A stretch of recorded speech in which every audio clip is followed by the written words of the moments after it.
Namaskar. It is cashew season here in Savantwadi, nestled among the western Ghats in southern Maharashtra.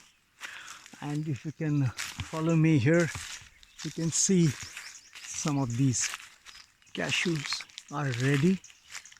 Here is one which I've just plucked off this tree, and this tree is filled with hundreds such, and we have collected most of them. And what do we do with these cashew? Apple. This is the portion above the cashew. This is the cashew seed, and this is the apple. We have many varieties. Some are yellow, some are red, some are pinkish. And this cashew apple is a source for many things. One is juice, another is wine, and third is fenny.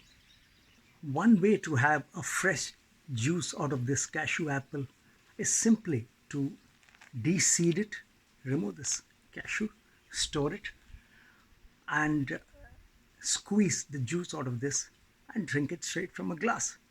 That is the fresh way to have it, and that is the way we have it in this season almost every day.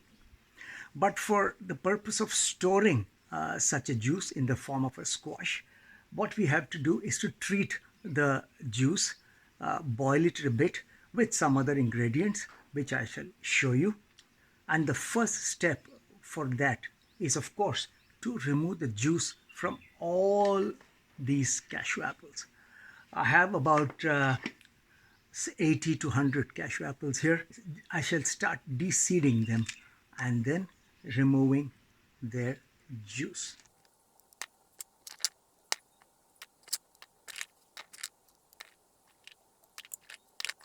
The procedure is quite simple.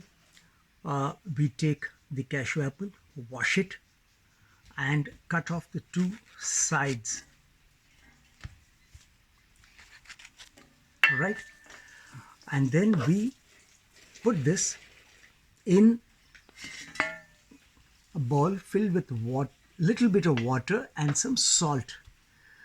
And that is to take away the slight astringent sting that this fruit otherwise will have.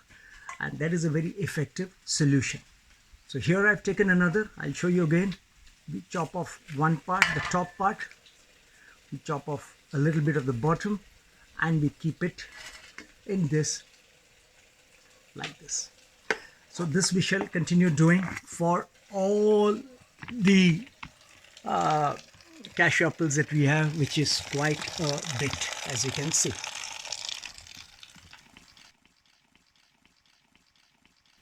So this is the final cut and ready cashew apples, soaked in a little brine or salt water to take away its astringent sting.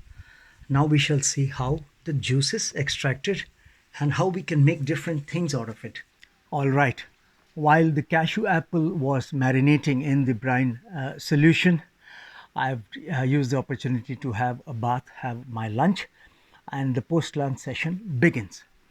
All we have to do now is pick up each of these cashew apples one by one and squeeze them into a vessel.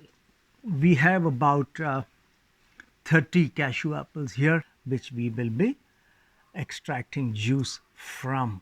I don't know if my video can catch the amount of juice. This is so ripe and so juicy, just dripping out of my hands. This is a lot of juice in each one of these cashew apples. Of course, while we were sorting them out, having brought them from the orchard, we made sure to discard the ones which had started to decay a bit or to rot a bit. We have segregated those out.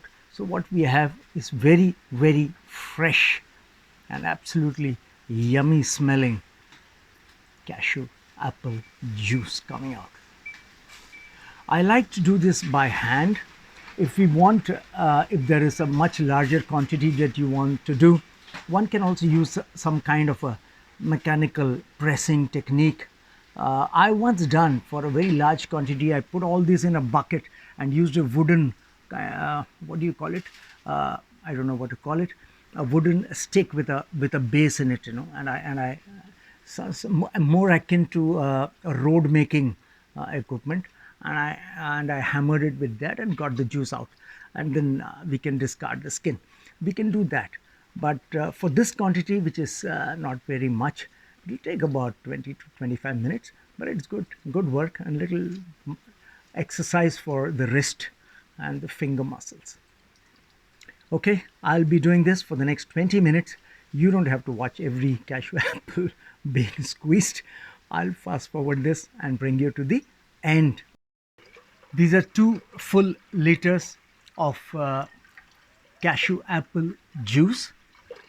Now, in this juice, all we have to do is add some sugar, some spices, and then boil it till it becomes half its volume. That's it. That's cashew apple sharbat, or bondu sharbat as we call it here. We can call it squash or any other word which you like. So for this amount, what I put is approximately 60 grams of sugar.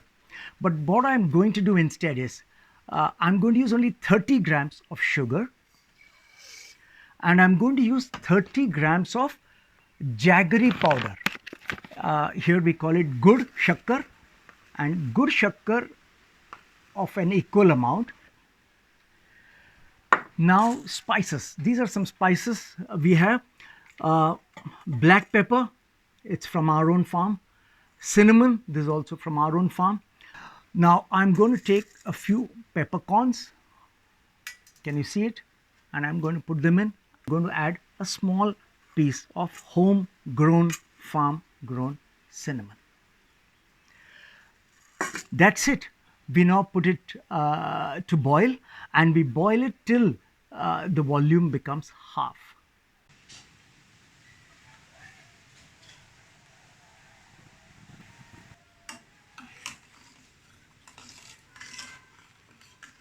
The sharbat, it's cooking, it's boiling quite nicely, and it has gone down about 2 inches from here. I think it will need another 15 minutes. So friends, this is it. It has boiled enough so that its volume has reduced by half, and so our cashew apple sharbat, or squash, if we may call it that, is ready. One last thing I shall do to extend its life as a preservative, a natural one. I've squeezed the juice of 1 lemon inside this. This is what I'm going to add, and this we shall now bottle for future use.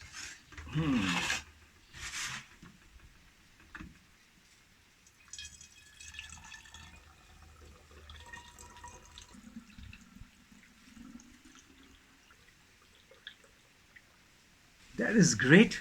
This is indeed great. We started, if you remember, with about 2 liters of cashew apple juice, and now we have left with exactly 1 liter of a concentrated sharbat, or squash, or syrup, whatever word we want to use. Now all we need to do to have it is to take a little of this in a glass, add some cold water, because all the rest is there. The sugar is already there, the spices are already there, it's all been boiled, and this I shall now store, cork it nicely, and store it to use over the next few months. This is cashew apple sharbat, or squash, made from fresh cashew apple from our cashew trees in this farm. Namaskar. Till next time, stay healthy, stay happy.